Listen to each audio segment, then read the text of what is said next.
Buen día. En esta exposición hablaremos sobre la herencia y epigenética del periodo embrionario y fetal de la ontogenia humana y qué factores afectan al desarrollo. Los integrantes son Lucía Nina, Jessica Román, Romina Portugal, Rosa Changano, Johan Cerrón y quien les habla, Yadevi Calizaya. Introducción. La ontogenia humana está basada en fundamentos genéticos y epigenéticos, siendo esta el estudio del desarrollo de los seres vivos desde la concepción hasta su muerte. Mediante este estudio de la ontogenia, muchos científicos han podido aprender sobre la historia evolutiva de los organismos. La epigenética está presente en toda nuestra vida, en especial en la etapa prenatal. Esta etapa prenatal empieza cuando un óvulo es fecundado por un espermatozoide, el cual lleva consigo toda su carga genética. A lo largo de este proceso, presentará características específicas y factores que influirán en su desarrollo. La herencia es el proceso de transmisión de caracteres de un progenitor a un descendiente por medio del material genético. Así, por su parte, la genética es una rama de la biología que se encarga de estudiar la herencia y sus variaciones, así como también los genes y los mecanismos que influyen en su transmisión. Tenemos a Mendel, que hoy en día es considerado el padre de la genética, ya que en 1865 él experimentó con plantas de guisantes. Muchos caracteres que pueden ser heredados son los caracteres físicos, que incluyen fisiología, bioquímica y morfología. También las características de la personalidad y enfermedades. Los genes. Un gen es una unidad molecular de información que pertenece a la herencia genética. Son los factores hereditarios. El conjunto de nuestros genes son factores fundamentales para ser como y quiénes somos. Alelos. Los alelos son las variantes, las distintas expresiones en el que un gen puede darse a conocer. Los alelos pueden ser homocigotos, o sea, genes iguales para un mismo rasgo, así como también heterocigotos. Mendel, mediante sus experimentos, dio a conocer que existen alelos dominantes, que son los que se expresan en la primera generación, así como también existen los alelos recesivos, que son los que se expresan en las generaciones siguientes. El ADN. El ADN es una molécula que se encuentra en el núcleo de todas nuestras células y constituye una parte esencial de los cromosomas. Almacena información genética en un código de 4 letras. Son siglas de sustancias químicas, A, T, G y C. Alteraciones en esta información podrían provocar el desarrollo de una enfermedad. El genotipo es la combinación total de alelos específicos. Es la información que está en el ADN. Y el fenotipo es la combinación total de características adquiridas en resultado de la combinación del genotipo y del medio ambiente. El genoma humano está dividido en cromosomas. Nosotros tenemos 46 cromosomas, 23 pares de cromosomas, 1 sexual y 22 somáticos. El término epigenética fue acuñado por Conrad Waddington en 1942 y decía que era la rama de la biología que estudia las interacciones causales entre los genes y sus productos, de los cuales emerge el fenotipo final. En la actualidad, la epigenética forma parte de la ciencia de la genética que estudia los mecanismos por los cuales el ADN puede expresarse de maneras diferentes aún teniendo estructuras similares. Por ejemplo, tenemos al cáncer, los trastornos de personalidad y la psicosis, y muchos otros trastornos que poseen variantes según las condiciones ambientales. Cosas como la dieta de una madre, que si es alta en grasos o en azúcares, podría conllevar a que las diferentes generaciones consecuentes tengan diabetes mellitus. La epigenética posee 3 mecanismos diferentes. Primero tenemos a la metilación del ADN, que consiste en producir un grupo metilo en una de las bases nitrogenadas del ADN. La pérdida de la metilación puede derivar en un cáncer, por lo cual este es un mecanismo muy importante. Después tenemos a la modificación de histonas, que puede ocurrir de 3 formas diferentes, como la acetilación, la metilación y la fosforilación. Según cuál sea estos, se van a escribir o borrar diferentes expresiones genéticas. Básicamente, es una remodelación de la cromatina, Consiste en alterar la estructura de las histonas añadiendo grupos químicos. Por último, tenemos a los microARNs. Los ARNs interferentes son quienes modulan la expresión genética de un mismo ADN que pueda transcribirse de maneras diferentes. Continuando con la exposición, yo les hablaré sobre el periodo prenatal. La etapa o fase prenatal es la primera de las etapas dentro del desarrollo del ser humano y precede a la infancia. También se le denomina fase de la vida intrauterina o etapa del desarrollo intrauterino. Es la que se desarrolla en el vientre materno, en el periodo también llamado embarazo. Este periodo tiene un ritmo de crecimiento superior que el periodo postnatal. Por esta razón, se plantea que en la ontogenia se repiten los pasos de la filogenia. Este periodo puede subdividirse en dos etapas, embrionaria y fetal. A continuación, pasaré a explicar las diferentes etapas. La etapa embrionaria. Esto se refiere a los 2 primeros meses. La fecundación. Esta etapa se inicia con la fecundación del óvulo. Los núcleos del óvulo y del espermatozoide se fusionan en esta etapa para que el contenido genético sea de 46 cromosomas. La fecundación sucede por lo general en el último tercio de la trompa de Falopio. La segmentación. Luego de transcurrida 30 horas desde el momento de la fecundación, el cigoto realiza su primera mitosis, dando lugar a 2 células, llamadas blastómeros. En sucesivas mitosis, el número de blastómeros va aumentando. Cuando el número de blastómeros llega a 12 o 16, estas células pasan por un proceso de compactación que divide estas células en 2 grupos. Las que quedan en la zona interior formarán el embrioblasto, que luego dará lugar al embrión, y las que quedan en la zona más externa formarán el trofoblasto, que más tarde dará lugar a la placenta y anexos embrionarios. Características del periodo embrionario. En primer lugar, el periodo embrionario está ubicado desde la concepción hasta el tercer mes. Se considera la tercera semana de embarazo como la primera efectiva, pues en las 2 primeras semanas se produce la ovulación y desprendimiento del óvulo, que será fecundado. Esta fecundación tiene lugar ya en la tercera semana. El óvulo y el espermatozoide se unen formando el cigoto, mientras bajan a través de una de las trompas de Falopio. El cigoto continúa dividiéndose formando las nuevas células, a las que pronto les aparecerá un recubrimiento, denominado a todo el conjunto como blastocito.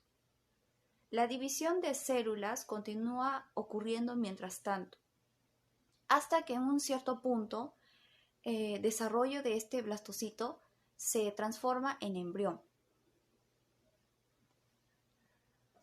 Otra característica sería mayor velocidad de crecimiento de la ontogenia humana. Mayor velocidad de mitosis, es decir, mayor rapidez en la división celular. Otra característica también sería que puede desarrollarse malformaciones en los tejidos y órganos por influencia de los factores internos y externos, es decir, la alimentación, las radiaciones, el clima, factores culturales, genética. También encontramos que las células madre se diferencian y especializan. Se forman los tejidos, es decir, el esquelético, estriado, muscular y liso. Ahora bien, continuando con la exposición, tenemos la etapa fetal. En esta etapa los órganos ya pueden distinguirse y son lo suficientemente necesarios como para el organismo viva. También se enfoca más que todo en el desarrollo fisiológico y en la maduración de los órganos. Esta etapa empieza en la 9ª semana, es decir que en el tercer mes y finaliza en el momento del nacimiento del bebé. Al tercer mes, el feto es capaz de mover sus extremidades, brazos y piernas. En este periodo aparece también la primera conducta refleja innata, el cual es el reflejo de succión. En el segundo trimestre, los órganos siguen desarrollándose y en el último trimestre el feto comienza a prepararse para la salida al exterior. Es decir, que ya sus órganos están lo suficientemente desarrollados para adaptarse al entorno. También, dato importante es que el temperamento está biológicamente desarrollado en esta etapa. Ahora pasaremos a las características de la etapa fetal. Una de sus mayores características es sobre todo la maduración tanto en tejidos y órganos. También la aparición de la hiperplasia, es decir, el crecimiento multiplicado de las células. También tenemos que considerar que el crecimiento o mejor dicho, el desarrollo fetal está determinado por los genes, es decir, que es hereditario de los progenitores. Otro punto es que las malformaciones congénitas en esta etapa ya son superadas, ya que esto se presentó como un posible riesgo en los primeros 3 meses. Hay que tener en cuenta que el factor ambiental sigue siendo muy determinante. Ahora pasamos con lo que son los factores internos o también llamados factores endógenos. Van a ser aquellos que van a tener una influencia y un potencial genético por parte de los progenitores. Los que vamos a mencionar en esta ocasión van a estar relacionados a los factores genéticos, factores placentarios, factores nutricionales y otros factores de desarrollo. Comenzamos con los factores genéticos que se van a dar por la influencia de los progenitores. De un estudio se reveló que el 50% de malformaciones congénitas, el 18% se debe a aquellas influencias relacionadas con la mutación de genes o anomalías en los cromosomas, que se deben justamente a los factores genéticos. El otro 7% a influencias ambientales y del entorno, y el otro 25% a lo que son problemas desconocidos. Dentro de ella vamos a tener también a nivel celular, a nivel del organismo y a nivel molecular. A nivel celular tenemos la proliferación de células, que se refiere al incremento de las células debido a procesos como lo que son la mitosis y la formación de células hijas, que incluye la condensación de cromosomas y la división del uso cromático para al final formar lo que son otras células. También está la diferenciación celular, que es un proceso dinámico por el que una célula va a desempeñar a posterior funciones específicas. O sea, una misma célula va a cumplir otras funciones después, ya sea relacionadas al tejido muscular como las células musculares, siendo células sanguíneas o también siendo células nerviosas como las neuronas, como se ve aquí en esta imagen.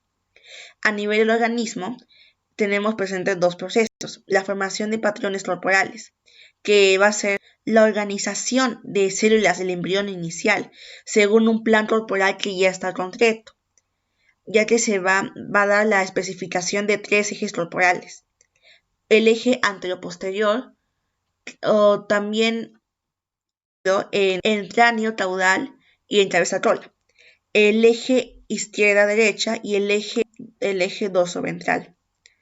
En cuanto a la morfogénesis, va a ser un proceso dinámico por el que se va a reorganizar las células del embrión.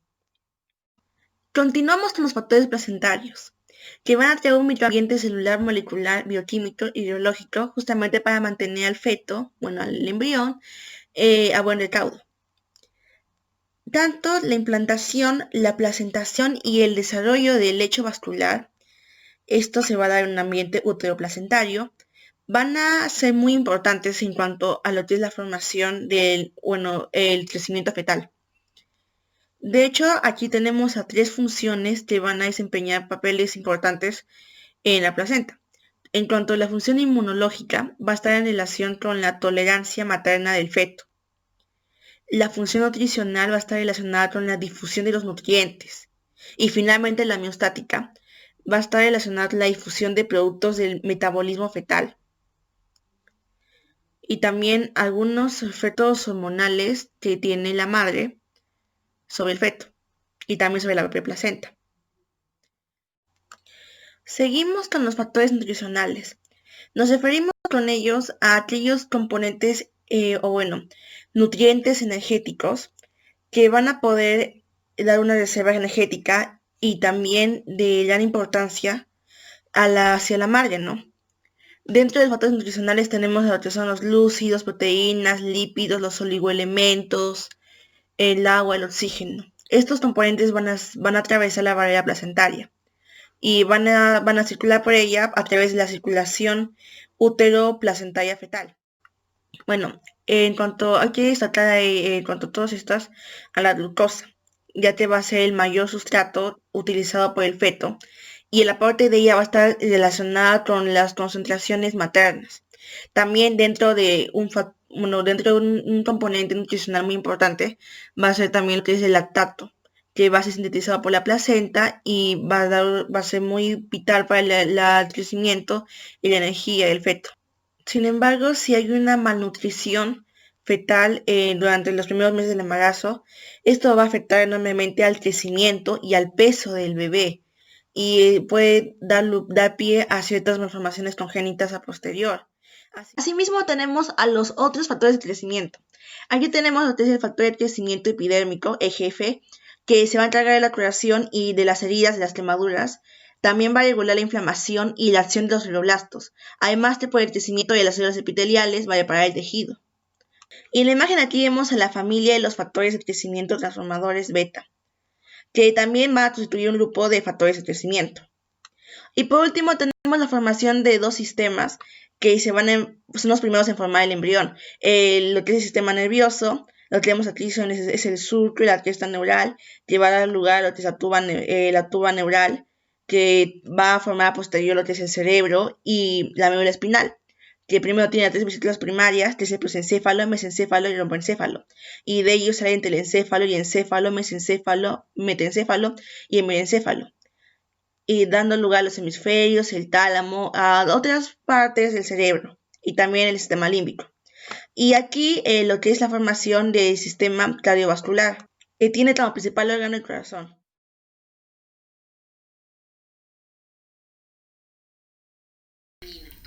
Otro de los factores que influyen en el desarrollo son los factores externos. Dentro de estas encontramos a los factores maternos. El ambiente prenatal es el cuerpo de la madre, ya que desde lo que come hasta su estado de ánimo influyen de manera considerable al desarrollo del neonato. Uno de los factores maternos son la nutrición y el peso.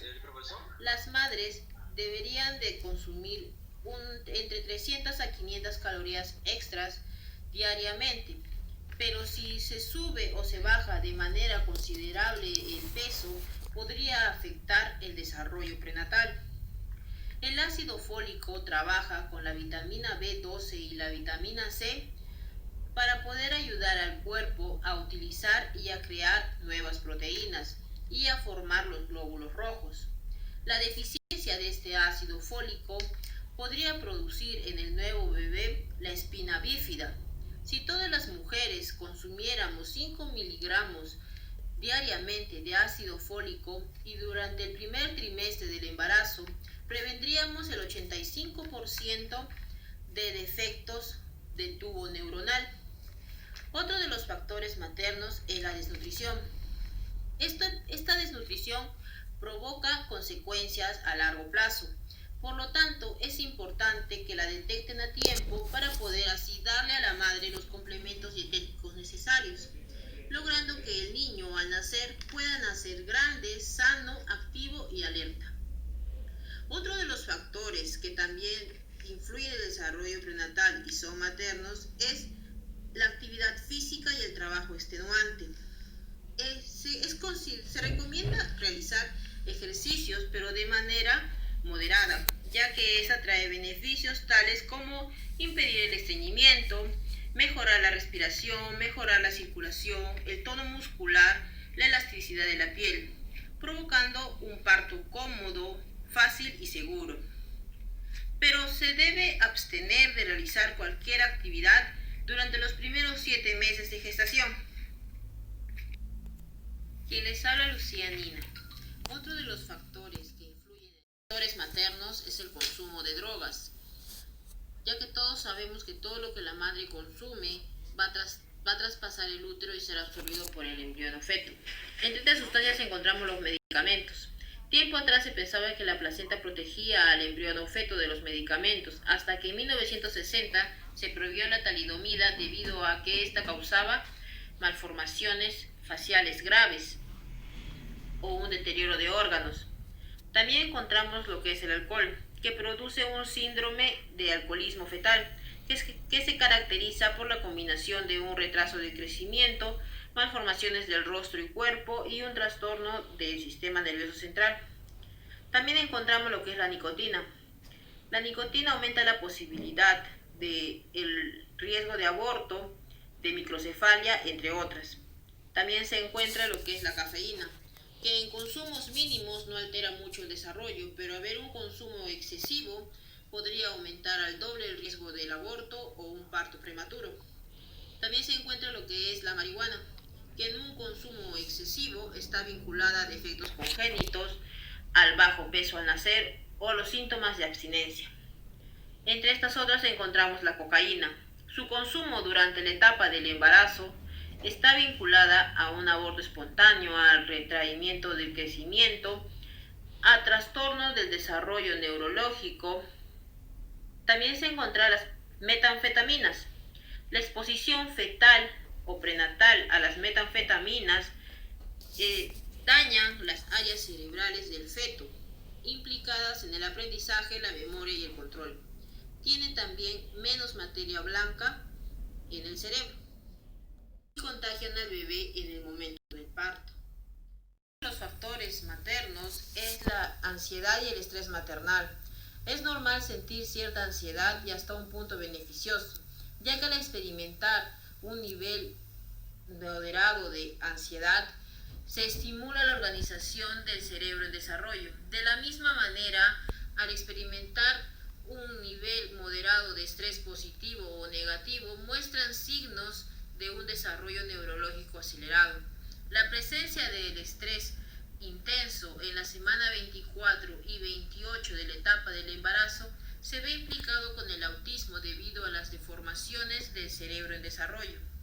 Otro factor materno es la edad de la madre, ya que la posibilidad de aborto o de parir un mortinato va en aumento junto con la edad de la madre. Las mujeres de 30 a 35 años tienen mayor posibilidad de sufrir complicaciones por diabetes, hipertensión o anomalías cromosómicas como el síndrome de Down. El riesgo de aborto y se incrementa un porcentaje del 90% a mujeres que abordan los 45 años. Otro de los factores maternos que afectan esta etapa son la del ambiente externo, ya que es debido a la contaminación ambiental, a los productos químicos o a las radiaciones o a otros factores ambientales tóxicos para la madre. La exposición fetal en bajos niveles de toxinas ambientales tales como el plomo, externos son los paternos. Esta nos dice que cuando un hombre está expuesto al plomo, al humo del tabaco, a las radiaciones o a los insecticidas, pueden llegar a producir espermatozoides anormales o de baja calidad. Esto conllevaría a que sus futuros hijos nazcan con un peso bajo, puedan nacer muertos o puedan tener un desarrollo fetal lento. De la misma manera, los padres mayores pueden producir también espermatozoides defectuosos o deteriorados, siendo una causa importante de defectos congénitos, ya que los padres a más edad aumentan el riesgo de que sus hijos nazcan con ciertas condiciones raras, tales como el enanismo. Estos también están relacionados a ciertos casos de esquizofrenia, de trastorno bipolar o de autismo. Conclusiones. Durante todo el periodo de gestación, luego de analizar todas sus etapas, podemos ver que los primeros 3 meses son los determinantes en el desarrollo de un feto sano. Se puede concluir también que en el periodo fetal se aprecian los movimientos fetales y se detectan los latidos cardíacos. La carga genética de los progenitores van a heredar al futuro bebé junto al ambiente en donde éste se va a criar. Van a ser factores determinantes para su aspecto físico y para su salud.